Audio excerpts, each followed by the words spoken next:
How money really works, the system they never taught you. ACT 1, the lie.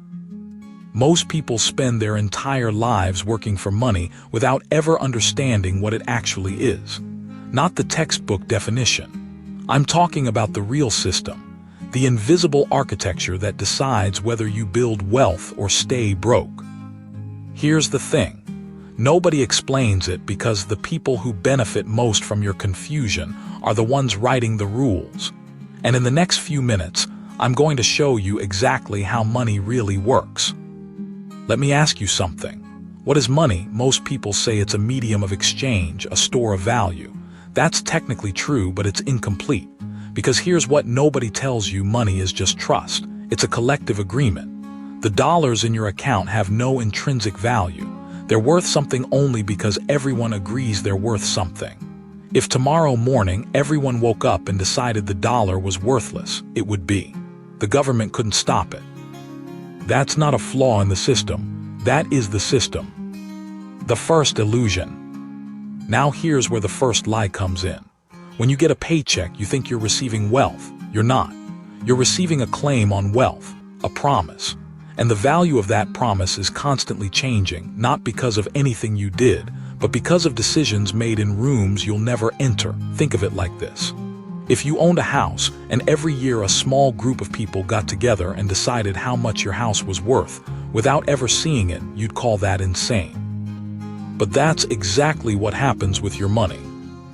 Central banks set interest rates, governments run deficits, and your purchasing power rises or falls based on decisions that have nothing to do with you. That's not an accident. That's by design. ACT 2, the architecture. So let me walk you through the actual machine. When you deposit money in a bank, the bank doesn't just hold it for you. It loans it out. This is called fractional reserve banking. Banks are required to hold only a fraction of deposits in reserve. The rest gets lent out. And here's the part that changes everything. The bank is lending out money that didn't exist before the loan. Let that sink in. When a bank approves a mortgage or a business loan, it creates that money digitally. It doesn't pull it from someone else's savings account. It types numbers into a computer, and suddenly, new money exists. Every dollar in the system beyond physical currency is debt. Someone, somewhere, owes it to a bank. Your salary, the money in your checking account, a huge portion of it only exists because someone else is paying interest on a loan. If they default, that money effectively disappears from the system. The growth trap.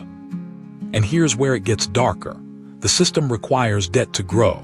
It requires perpetual expansion. Why? Because every loan has interest attached to it. If a bank creates $1 million in loans at 5% interest, it has created $1 million in the economy, but it has also created a requirement for $1,050,000 to exist to pay it all back. Where does the extra $50,000 come from? More loans, more debt. It's an endless cycle. The system cannot function without constant expansion, and this is why governments run deficits. This is why central banks lower interest rates when the economy slows down. They're not trying to help you. They're trying to keep the debt machine running, because if it stops, the entire thing collapses. First, let's understand something crucial. The U.S. national debt is over $37 trillion, but that number isn't what you've been told it is. It's not a credit card bill that needs to be paid off. It's the fuel that the system runs on. Without it, there is no money. ACT 3, how it affects you. Now you might be thinking, okay, the system is built on debt, but what does that actually mean for me? Here's the thing. When the government increases the money supply through deficit spending, or when central banks lower interest rates, more money chases the same amount of goods. Prices rise. Your savings lose purchasing power. The dollars you earned last year buy less this year, not because you did anything wrong, but because the system is designed to slowly devalue the currency you hold. This is why the rich get richer and everyone else runs in place. Wealthy people don't keep their wealth in cash. They own assets, real estate, stocks, businesses. When inflation hits, those assets go up in value. The dollar loses purchasing power, but their portfolio gains it. Meanwhile, the average person keeps their savings in a bank account earning less than 1% interest, while inflation runs at 2 or 3%. You're not saving. You're losing, slowly, quietly, every single year. And here's the cruelest part. The system convinces you it's your fault. You don't have enough because you didn't work hard enough, didn't save enough, didn't invest enough. But you were never given the tools to understand the game you were playing. ACT 4, what you can do. So now you know how money really works.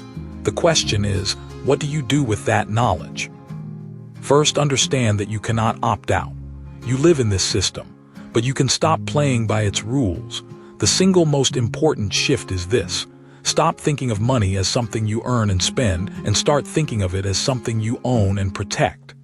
Cash is not wealth, it's a claim on wealth, and that claim loses value over time. The goal is to convert your claims into actual assets. You don't need to be rich to do this. You need to be consistent. $100 invested every month in a broad index fund over decades becomes significant not because you're a genius investor, but because you understood the game well enough to get on the right side of it. Second, understand debt. Not all debt is bad. Debt that buys you an asset that appreciates, that's a tool. Debt that buys you consumption, that's a trap. The wealthy use debt to acquire assets. Everyone else uses debt to buy things that lose value the moment they're purchased.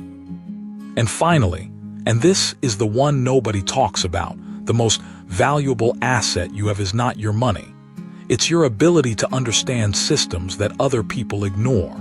Knowing how money actually works doesn't make you rich overnight, but it stops you from being a victim of a game you didn't know you were playing. The close. The system wasn't designed to make you wealthy. It was designed to keep you participating, earning, spending, borrowing, repeating. But once you see the architecture, you can navigate it differently. Not perfectly, but differently. You probably won't become a billionaire, but you can build a life where money works for you instead of the other way around. And that isn't nothing. That's everything. If this changed how you see money, even a little, hit the plus button to finally understand how money really works. New videos every week breaking down the hidden systems that shape your financial life. Because the more you know, the better your chances. Thanks for watching.